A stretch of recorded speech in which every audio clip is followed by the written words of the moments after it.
What's going on, Colts Nation? Welcome back to another episode of Bring the Juice. Here, guys, Cody and Derek with you as always. Guys, right now we're in the midst of the NFL playoffs.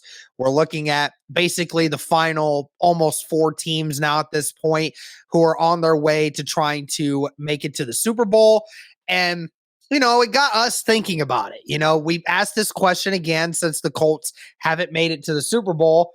We're kind of at the point where we got to ask ourselves, how far away are the Colts right now from getting to the Super Bowl? Now, obviously, you can take this question very literally, talk about the record, and say this is how far away we are.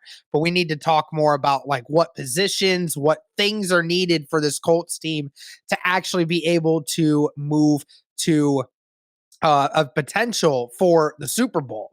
Because obviously the Colts are pretty far away right now, despite what people like Chris Ballard and some others might have you think that they are. There's a lot of big things that need to happen. And Cody, I think I can definitely say here that the number one thing that the Colts really are struggling with right now is the fact of the coaching. We've talked about it all this season, the off season so far. It's pretty much all we've been talking about the last several weeks since the season's ended. That, the Colts really need to find a good head coach and a good support system, especially to fix this offense that the Colts have a problem with. Because, you look at some of the teams that are in there right now, right? You're looking at the Eagles with Nick Sirianni, Shane Steichen, who's going to end up probably being a head coach somewhere during this offseason. You look at the 49ers and the Cowboys. Kyle Shanahan, Mike McCarthy, great offensive minds that are working together here. You talk about Kansas City, Andy Reid, Eric Bieniemy, those boys. The Bengals now, what they're doing with Zach Taylor and Brian Callahan. Those guys, every one of these teams, Cody, seems to have their coaching support system down right. And they have guys that are making their players play better to the absolute best of their ability because they know how to get the most out of their players. And it may seem like an easy task to some, but this coaching cycle really is so important for the Indianapolis Colts. In my opinion, I think is the biggest thing keeping the Colts from being in the playoffs altogether is the fact that the coaching is not getting it done right now. Yeah, I think you saw the progression or regression, if you will, the last couple of years from really 2020 with, Reich, Sirianni, all these guys, Eberflus on the defensive side. Like the Colts at one point had a really good staff, really good assistant coaches, really good guys there. And you just kind of noticed as the years went on, some of those assistant coaches, frankly, they got worse at assistant coaches as it went down. They really started to lack in that department. It really came back to bite them. It wasn't even a comparison from Marcus Brady to Nick Sirianni. Things like that where it's so critical, to have that in there, not just at the head coaching level, but you're right, at the assistant level as well. And you notice with all these teams, right, they have these young quarterbacks that they took decently early and they developed them. And even the teams that had lost in the playoffs, like, they developed these young quarterbacks, every single one of them did. And so, yeah, and we'll get into that, I'm sure. But like, yeah, and at the core of it, they have this head coach.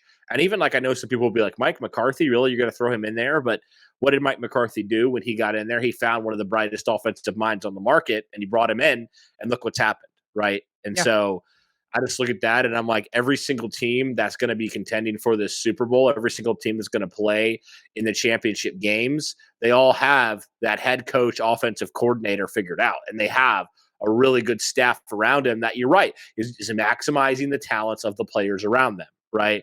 And that is critical. And that is absolutely critical. And how many times in the last couple of years have we said the Colts were just outcoached? How many times did the Colts themselves say that? How many times did we hear Frank Reich say that? How many times this last year would you go into a game and say, yeah, the Colts have the better coaching staff?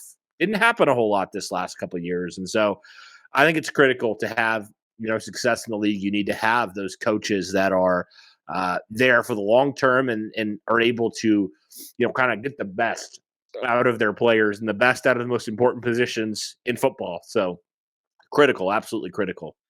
Yeah, developing of these players is so huge. I mean, you're seeing what some of these teams are doing. I mean, look at what Joe Burrow has been doing recently. I mean, ever since he came back from that injury 2 years ago, and what Callahan has done with Joe Burrow is insane. I mean, Joe Burrow, if Joe Burrow plays against the Kansas City Chiefs this next week and beats them, I mean, Cody, it might be time to say that Joe Burrow might be the best quarterback in the NFL because for some reason the Kansas City Chiefs can't beat Cincinnati. Say what you want about the whole team, but Joe Burrow his confidence is through the freaking roof, man.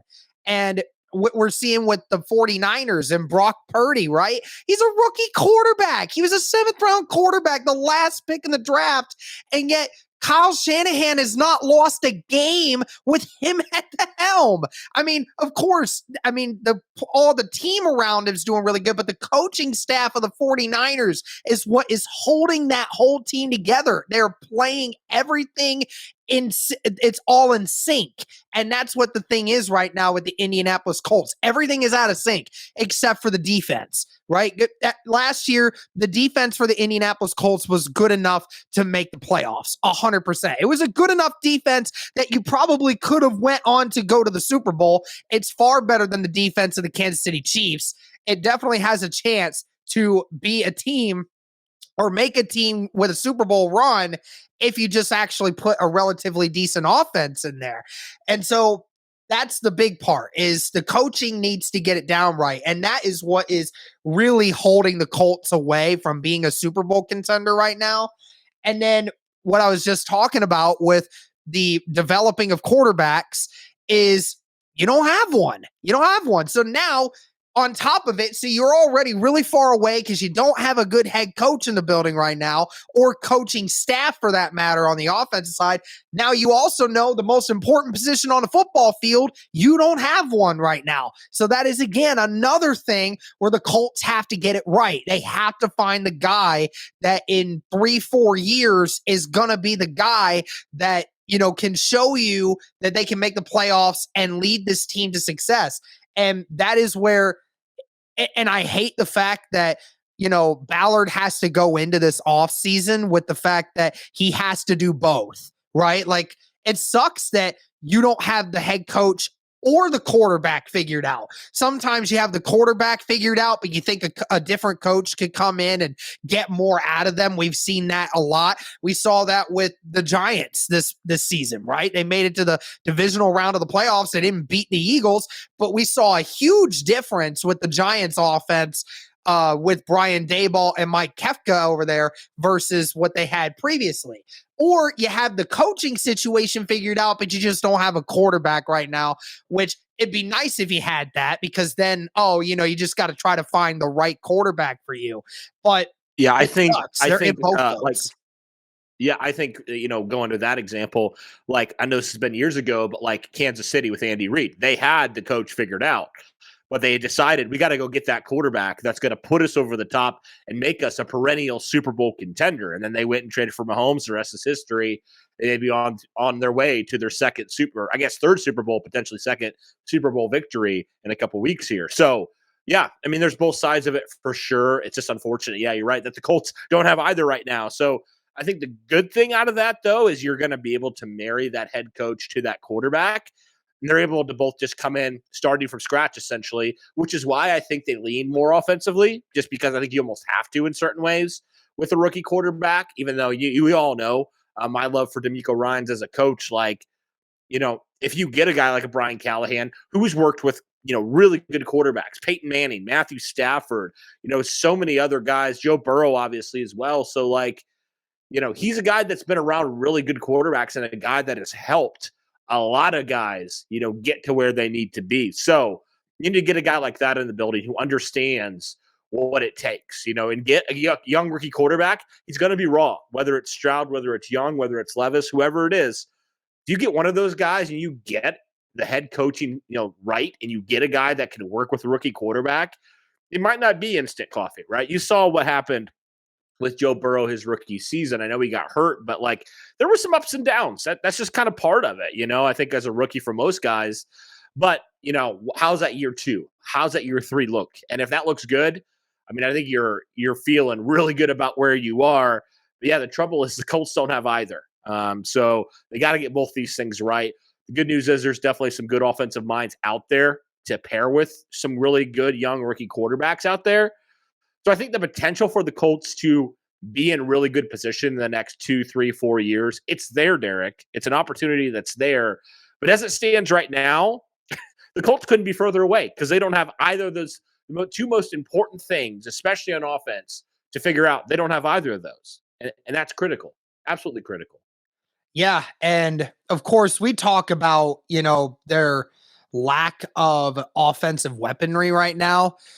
We know that Jonathan Taylor is still on this roster. And of course, Jonathan Taylor, who's about to go into, his 3rd year now with the team. So let's see. 2020, he got drafted. So he drafted in 2020. So 2020, 2021, 2022. So technically his 4th year now with the team. Obviously, hopefully he comes back, and with the ankle thing that, off season with some rest, he'll be back to the way Jonathan Taylor normally is. But we have seen just so many times, Cody, it's just not good enough to have just a running back as your only really amazing weapon out there.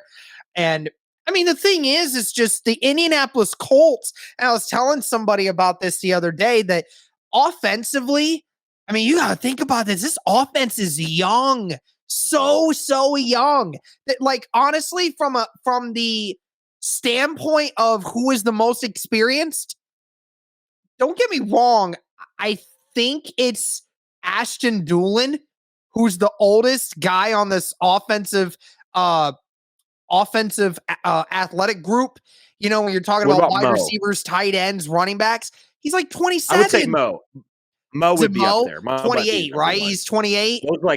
Yeah, he's getting closer to 30. I know that. So yeah, I was going to say, so Mo's 28, 29, and he's been in the league for 5 years. So he's like the most experienced guy in the whole group. And he doesn't contribute. So like, and he doesn't contribute at all. So it's like, the problem is Ballard has tried to boast on this idea that this young group is going to figure it out some way, somehow. But the problem is one of the best guy gets hurt and the rest of the scheme just isn't working. So, Pittman hasn't done anything relevant. You hope that with a better quarterback and a better scheme that he can actually his skill set can be more utilized in that way. Alec Pierce was only a rookie. Paris Campbell was always open, but nobody'd ever throw him the football. And of course, Jelani, with the tight end group in general, Cody, like, the tight end group, just the problem was it was so inconsistent week in and week out. There'd be some weeks where Jelani Woods would get 6 or 7 targets. Then the next week he gets 1. So it's like, one of those situations where there was just no consistency in how the Colts approached their offense. And again, it kind of goes back to the coaching, but it again comes back to another argument where the Colts really need somebody on offense to step up. That's another bona fide weapon that can get somebody going. Because, I mean, you look at all the teams that are remaining, right? Look at the Bengals, right? You probably have a fringe top 5, top 6 quarterback or running back in Joe Mixon. Jamar Chase is out there. Jamar Chase is a top 10 wide receiver in the league. You look at Kansas City, they got Travis Kelce, best tight end in the NFL. You have the 49ers who have Christian McCaffrey, Deebo Samuel, and George Kittle. Talk about the Philadelphia Eagles who have A.J. Brown, Miles Sanders, Dallas Goedert's playing unbelievably. The Dallas Cowboys, they have maybe the best running back duo in the NFL, and a couple other teams that go hand in hand. So, you have a lot of these players or these teams that have a group of players that are really amazingly gifted players. The Colts have one, but the one that was there, it was hurt all season. and he's your running back, and he is by far and away the best offensive player you have, and there's not a close second. So the problem is you're relying on one running back to do all your work for you, and you don't have enough outside of that to go with you. So, I mean, we talked about it before, Cody. Does Ballard need to change up how he approaches free agency? Because this offense, in my opinion, is another big weapon away, and that's another thing keeping him away from the playoffs right now. Yeah, and I mean, I think it's just like, and I know Ballard in certain ways was right about wide receiver in certain ways. In certain ways, I think he was still wrong about it because, and we talked about it. I believe, like I said, when we were talking, clamoring for them to add a wide receiver, I was like, look, I understand that Pierce and Campbell and Pittman, these guys are talented. But these guys are young, man. There's no like true number one in there right now. They could be that, but like, I was always like, I think you just need to add a vet in there that can help them out. And at the time, my thought was just add T.Y. Hilton in there. Now, I'm glad T.Y. at the end of the day did not come to Indy because I didn't want him to end his career playing for that crap of shoot of an offense. But yeah, I mean, I think you just need to add another guy in there that's kind of set the tone. You really need to get some sort of vet wide receiver in there who's going to hold these guys accountable, right? A guy that's been there, done that. And I think the Colts, you're right. They need another proven weapon outside of Jonathan Taylor. And all their wide receivers, for the flashes they showed, they were all inconsistent for various reasons. And, you need just another guy in there that's going to really help you out in that department. So I think you're right. Colts need another really good wide receiver in there to pair alongside these other guys. Because, yeah, all the best teams in the NFL, Derek, they have that in common. You're right. They have these weapons, these guys. And how much of it was a scheme issue last year with Parks Frazier and just literally not having offensive staff on the roster? How much of that was that versus just, the players being inconsistent? I don't know. And we're going to kind of see that probably, if the Colts bring in an offensive coach, maybe they're able to utilize Jelani Woods and Alec Pierce and Pittman and all these guys a little bit better.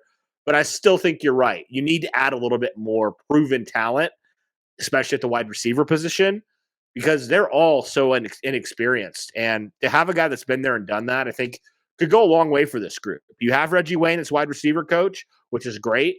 But I think there's something to having a guy on the field that can help you on the fly, like a T.Y. Hilton could, like Reggie was to T.Y. and T.Y. was to Pitt for a couple of years. Like, you need somebody like that, I think. And I'm not saying go and sign a 33-year-old wide receiver or anything like that and Andre Johnson 2.0, but like, I just think you need somebody in there, a proven vet in there to help these guys moving forward. I really think that would be super helpful for their development.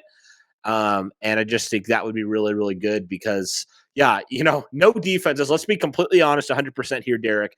When defenses line up against the Indianapolis Colts, nobody's really scared of this offense right now. Nobody was scared last year outside of Taylor.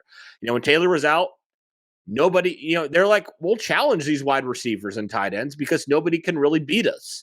And if they do, they're not going to target them anyway because their quarterback situation's so bad. So, yeah, I think you're absolutely right in the fact that, like, the Colts just need some more proven talent on this roster in terms of playmakers. They need more playmakers on this team. Absolutely. Yeah. So is there any other positions or any other things for that matter that you believe is keeping the Colts far away? Because obviously you and I are very clear on it that we believe the Colts are pretty far away from Super Bowl contention right now. They're missing the head coach slash offensive coaching staff. They're missing the quarterback. They're missing a playmaker on the offense. So that's clearly, we're seeing the direction in which the Colts are needing some severe help. Is there anything else that that's a glaring issue with keeping the Colts from Super Bowl contention? Yeah, I would say on defense, this has been something again. we feels like we are beating a dead horse at this point. You still don't have consistent pass rush from the edge position. You still don't. You need to figure it out. Whether it's the two guys on your roster that you believe in, and you get a guy in here, whether it's Gus, whether it's somebody else that can fully maximize their talents and make them more consistent, or you maybe need to make. I don't know if you can do it this offseason because there's a lot of holes with this team. But like, you just need to figure that out, whatever that looks like. You need to get some more consistent pass rush out there. I think it wouldn't hurt them to get a vet or two in that defensive end position, just to help out, because they've shown when they've actually like dipped into some decent names in free agency, they've actually been able to find some pretty consistent guys out there. Nobody that's like an absolute superstar, but like, you think of Justin Houston's, Danico Autry's, those guys were critical down the stretch for you in certain situations. And so, like, if you get a guy in there like that maybe isn't going to be like a, completely like game wrecker kind of guy, but like, he's just going to be another, because it's just like wide receiver. It's talented. You've invested some draft capital into that position, but it's still fairly young in terms of the guys that are truly contributing. So I think it wouldn't hurt to get another pass rusher in there. And I think it will depend, obviously, who you keep as defensive coordinator. If you keep Gus or if you go a different direction, I think that guy's going to probably have some guys he's going to want to target. But other than that, I think that kind of does it. You can throw maybe a corner in there too, as well. But really, all the things that we're noticing for the Colts to be Super Bowl contenders are really on the offensive side, because the offense was the reason the Colts only won 4 games, and the defense was the reason why they won any games, honestly. So yeah, I think that does it. I think those are the main things. There's some things you can nitpick, but I mean, the main things I think are on the offensive side, and maybe pass rush should be kind of the final thing, although you do have some young guys there. So I think you still feel fine about it. And your pass rush was better than it's been. So I'm not saying it's terrible. Like, the offense was just awful, like completely awful, historically awful. So, yep, I think that does it. I really do. Yeah, and it's ironic that as we're mentioning the offense, Jim Irsay literally tweets a video of the Colts in the playoffs in the wild card round against the Houston Texans back in 2019 with Andrew Luck and T.Y. Hilton in them. Again, just goes to show you that's what the Colts need, They need those offensive players, man. It's no doubt about it at this point. But that's going to do it for this one, guys. Let us know your thoughts on how far away you guys believe the Colts are from Super Bowl contention. Clearly very far away, but hopefully this offseason that they can figure things out, and maybe we'll get closer this next season. We can only hope. But that's going to do it for this one, guys. Thank you so much. And as always, go Colts.